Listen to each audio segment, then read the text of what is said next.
الحمدللہ رب العالمین، تمام تعریفیں اس اللہ کے لیے ہیں جو تمام جہانوں کا پالنے والا ہے، یہ بھی ترجمہ درست ہے، اور تمام جہان والوں کا پالنے والا ہے، یہ ترجمہ بھی عربی لنگوسٹک کے اعتبار سے درست ہے۔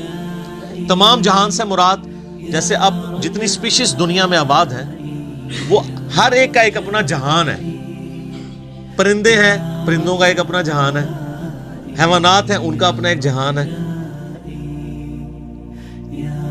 ایک نباتات کی سپیشیز ہیں۔ اس وقت روئے ارض پہ آلموسٹ 2 ملین سپیشیز دریافت ہو چکی ہیں، نباتات حیوانات کی ملا کر، اور ایک ایک سپیشیز آگے بلینز میں۔ انسان ہی دیکھ لیں 7.5-8 ارب کے قریب ہیں، اور باقی حشرات الارض اگر آپ گننا شروع کریں نہ ختم ہونے والے۔ تو یہ تمام کا پالنے والا کون ہے؟ اللہ، الرحمن الرحیم، وہ انتہائی رحم فرمانے والا ہے۔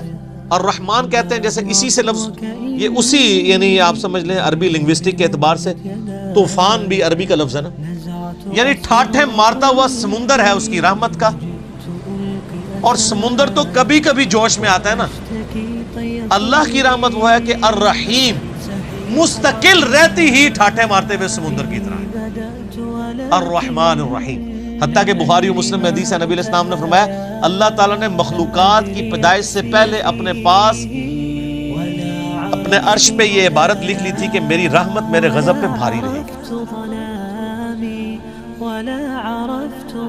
قرآن میں بھی ہے وَكَتَبَ عَلَى نَفْسِهِ الرَّحْمَةِ، کہ یہ اللہ نے اپنے اوپر خود لازم کر لیا کہ میں ہر حال میں رحم ہی کروں گا۔ رحم والا جو اللہ تعالیٰ کا پہلو ہے یہ ڈومیننٹ۔ سورہ فاتحہ جو ہے وہ ذہن میں رکھیے گا قرآن کی ماں ہے، ام الکتاب ہے، فاتحہ ہے، قرآن کھولنے والی چیز ہے۔ تو اس میں جو جو چیز آ رہی ہے نا اس کی جڑ پڑ رہی ہے نا، وہ پورا قرآن اسی جڑ سے پھر اگنے والا وہ بڑا تناور درخت ہے۔ ہر چیز کی جڑ سورہ فاتحہ میں۔ مالک یوم الدین، وہ مالک ہے قیامت کے دن کا۔ دنیا میں تو کئی بادشاہ ہیں، اس کی اجازت سے، اس کی مرضی سے نہیں، اجازت سے۔ اجازت یہ ہے کہ کھلی چھٹی ہے، مرضی نہیں کہ وہ غلط کام کرے، وہ بس اللہ نے 2 راہیں دکھا دی ہیں، انا ہدیناہ السبیل اما شاکرا و اما کفورا۔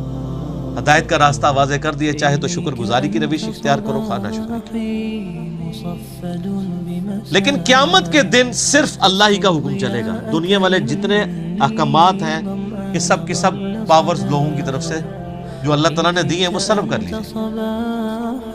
لمن الملک اليوم للہ الواحد القہار، آج کس کی بادشاہت ہے؟ اس قہار کی جو سب پہ چھایا ہوا ہے۔ قہار کہتے ہیں سب پہ چھانے والا، تو قیامت کے دن کا مالک ہے۔ ایاک نعبد و ایاک نستعین، تعریف کرنے کے بعد اے اللہ ان ساری چیزوں کے ہوتے ہوئے حق تو یہ ہے کہ عبادت بھی تیری ہوگی، دعا بھی تجھ سے کی جائے گی۔ اے اللہ ہم صرف تیری ہی عبادت کرتے ہیں اور کرتے رہیں گے، تجھی سے مدد مانگتے ہیں اور تجھی سے مانگتے رہیں گے، کیونکہ یہ مضارع کا صیغہ ہے جو کنٹینیوشن ہے۔ پریزنٹ ٹینس اور فیوچر ٹینس عربی میں ایک ہی ہوتا ہے، ہمارے تو 3 ہوتے ہیں نا اردو میں اور انگلش میں، پاسٹ، پریزنٹ اور فیوچر۔ عربی میں فیوچر اور پریزنٹ کے لیے ایک ہی صیغہ استعمال ہوتا ہے، وہ یہاں پہ استعمال ہے، ایاک نعبد و ایاک نستعین۔ اگر اس کو دعائیہ بنائیں گے جس طرح کہ اعلیٰ حضرت نے ترجمہ کیا ہے، احمد بریلوی صاحب نے، انہوں نے بہت زبردست ترجمہ کیا۔ انہوں نے کہا اے اللہ ہم صرف تیری ہی عبادت کریں اور صرف تجھی سے مدد چاہیں۔ یہ لانا بات ہے کہ وہ خود اور ان کے ماننے والے غیر اللہ سے بھی مانگتے رہے ہیں۔ ترجمہ ٹھیک کیا ہے، اس لیے میں کہتا ہوں قرآن میں کوئی چیز نہیں داخل ہو سکتی، قرآن کا ترجمہ فٹ ہے، آپ کسی کا اٹھا کے دیکھ لیں، ترجمہ سب نے ٹھیک کیا ہوا۔ اچھا عبادت میں تو دعا بھی شامل ہے، جامعہ ترمذی میں حدیث ہے، سنن نسائی میں حدیث ہے، ابن ماجہ میں الدعاء هو العبادہ، دعا عبادت ہے۔ تو جب دعا عبادت ہے تو ایاک نعبد میں دعا شامل تھی، یہ پھر ایاک نستعین کیوں آیا؟ اس لیے کہ سب سے سینسٹیو ایشو ہی دعا کا ہے۔ غیر اللہ کو مدد کے لیے پکارنے کا، تو اللہ تعالیٰ نے اس کو اسپیسیفکلی بیان کیا، اس کے باوجود امت کی اکثریت غیر اللہ سے مدد مانگ رہی ہے۔ ایک تو ہے ظاہری اسباب، وہ تو آپ مانگیں، تو قرآن میں حکم ہے وَتَعَاوَنُوا عَلَى الْبِرِّ وَالتَّقْوَى وَلَا تَعَاوَنُوا عَلَى الْإِثْمِ وَالْعُدْوَانِ، یہ تو بالکل ٹھیک ہے۔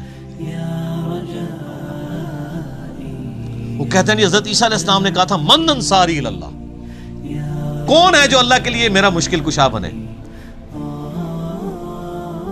وہ تو ظاہری اسباب میں، ہمارے نبی علیہ السلام کے بھی صحابہ آپ کے جو ساتھی تھے وہ آپ کے اسباب میں آپ کے مشکل کشا تھے، لیکن وہ والا مشکل کشا نہیں کہ جو آپ وہ سمجھ رہے ہیں، ورنہ اگر نبی کا مشکل کشا صحابہ اکرام تھے تو پھر تو ان کا مرتبہ اوپر ہو گیا۔ تو وہ صرف صحابہ مشکل کشا نہیں تھے، وہ یہودی جس نے نبی علیہ السلام کی زیرہ گروی رکھ کے آپ کو کچھ دیا تھا وہ بھی مشکل کشا ہے، اور سب سے بڑا مشکل کشا سورج ہے۔ سورج اگر ختم ہو جائے تو زمین پہ نہ نباتات اپنا اگ سکتی ہیں، نہ حیوانات ان نباتات کو کھائیں گے، سب کچھ ختم ہو جائے گا۔ دنیا میں ہواؤں کا چلنا، موسموں کا بدلنا، یہ سب کچھ سورج کی وجہ سے ہے۔ تو کوئی کہتا ہے المدد یا سورج، کسی کے ذہن میں یہ وہم بھی آتا ہے کہ سورج مشکل کشا ہے، حالانکہ آپ کے بزرگ تو کچھ بھی نہیں کر سکتے جو کچھ سورج کر رہا ہے، اور سورج کو موت بھی نہیں ہے، یہ آپ کے بابے مر چکے ہیں۔ تو کہیں نا المدد یا سورج، کہیں کہ نہیں جی سورج کا کیا کمال ہے، وہ تو اللہ نے اس کی ڈیوٹی لگائی ہوئی ہے، تو ہم اس کو کیوں پکارے، ہم اللہ کو کیوں نہ پکارے؟ تو بابوں کی بھی اگر ڈیوٹی لگی ہوئی ہے تو بابوں کو نہ پکارو، ویسے ڈیوٹی کو نہیں لگی ہوئی، اگر لگی بھی ہو for the sake of argument, تمہاری جعلی جو دلائل ہیں اس پہ ایگری کرتے ہوئے، پھر بھی ان کو نہیں آپ پکارو، شرک ہو جائے گا اور ناقابل معافی جرم ہو جائے۔ اہدنا الصراط المستقیم، اے اللہ ہمیں چلا سیدھے راستے پر، یہاں بھی دھوکے دیتے، اور یہ سارے بزرگ ٹھیک ہیں، سارے ہی راستے ٹھیک ہیں، وہ قرآن میں تو راستے آئے کہ ہی نہیں ہیں، قرآن میں گمراہی جمع کے سیغے سے آئی ہے، ہدایت ہمیشہ سنگولر کے سیغے سے، ظلمات آیا گمراہی کے لیے، نور آیا انوار نہیں آیا، تو قرآن کا ترجمہ ہی غلط کر رہے ہو۔ اہدنا الصراط المستقیم، اے اللہ ہمیں چلا سیدھے راستے پر، صراط الذین انعمت علیہم، راستہ ان لوگوں کا، راستے نہیں، وہ کہتے ہیں چاروں ہی حق پہ ہیں، پانچوں ہی حق پہ ہیں، سارے ہی ٹھیک ہیں، راستہ ان لوگوں کا انعمت علیہم جن پر تیرا انعام ہوا۔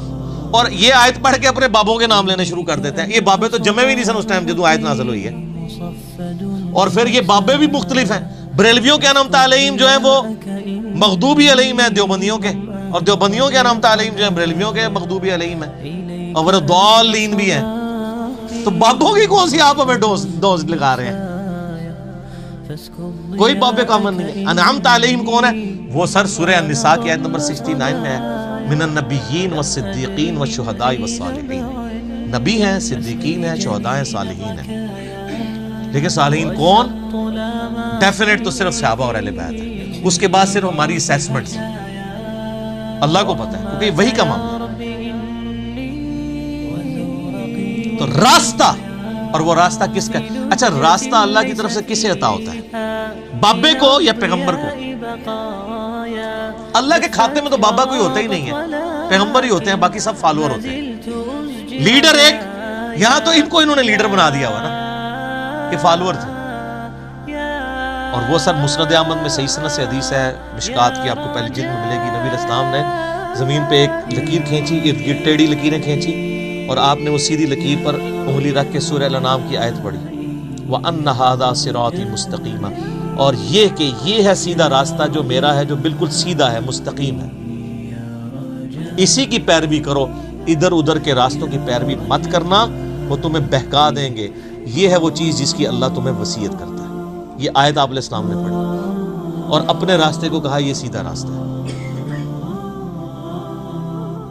تو سیدھا راستہ نبی علیہ السلام کا ہے، انعام یافتہ لوگوں کا راستہ نہیں ہے سیدھا، وہ تو بیچارے خود راستے پہ چل رہے ہیں، یہ کہتے ہیں ان کے پیچھے چلے، نہیں نہیں نہیں نہیں، ان کے پیچھے نہیں، اس راستے پہ چلنا ہے جس راستے پہ وہ چل رہے ہیں، ان کے پیچھے نہیں چلنا، نبی علیہ السلام کے پیچھے چلنا ہے، کیونکہ وہ تو پھر آپ خود ہی میں سناتے ہیں، شیخ عبد القادر جیلانی کے پاس شیطان آیا، اس نے کہا عبد القادر تیری ساری نمازیں معاف ہیں جی، تو کہنا جی عبد القادر جیلانی نے لا حول ولا قوت الا باللہ پڑھا اور کہا تو شیطان ہے، تو اس نے جاتے جاتے پھر وار کیا، اس نے کہا تجھے تیرے علم نے بچا لیا. تو کہا نہیں مجھے اللہ کے فضل نے بچایا. تو کہتے ہیں وہ ایک نورانی شکل میں آیا تھا تو وہ کہنے لگا میں تیرا رب ہوں. اور پھر اس نے کہا کہ تیرے اس مقام پہ پہنچے ہوئے 70 غوث میں نے ورگلا دیے. تو ہم کہتے ہیں غوث تو آپ کہتے ہیں سب سے بڑا اونچا مرتبہ ہوتا ہے. وہ 70 غوث جس شیطان نے ورگلا دیے اس کو کیوں نہیں پیر مانتے؟ اور وہ جو 70 غوثوں کے ماننے والے لاکھوں مرید تھے وہ تو کہہ رہے تھے ہمارے بزرگ ہمیں بخشوائیں گے. وہ بزرگ تو خود اللہ کے فضل سے دوزخ پہنچے ہوئے ہیں. وہ شیطان نے ورگلا دیا. تو تسی کتنے جاؤ گے؟ تو سر پیروں نو پھڑو جنہوں اللہ نے تہاڈا پیر بنایا. ما ضل صاحبکم وما غوا. تمہارے نبی نہ کبھی بہک کے ہیں نہ کبھی بے راہ چلے ہیں. اس کو پیر مانو. سناتے خود ہیں اور انجینئرنگ پھر جب ہم کرتے ہیں ان کو سمجھ آتی ہے ہمارے ساتھ ہو کیا گیا. اس کو اللہ غوثوں کا تو اعتبار ہی کوئی نہیں. 70 غوث جو رگڑے گئے نے تو باقی کا کیا اعتبار ہے؟ تو نبی علیہ السلام کو اپنا امام مانے. صراط الذین انعمت علیہم غیر المغضوب علیہم ولا الضالین آمین. بچانا ان کے راستے سے کہ جن پر تیرا غضب ہوا اور جو گمراہ ہے.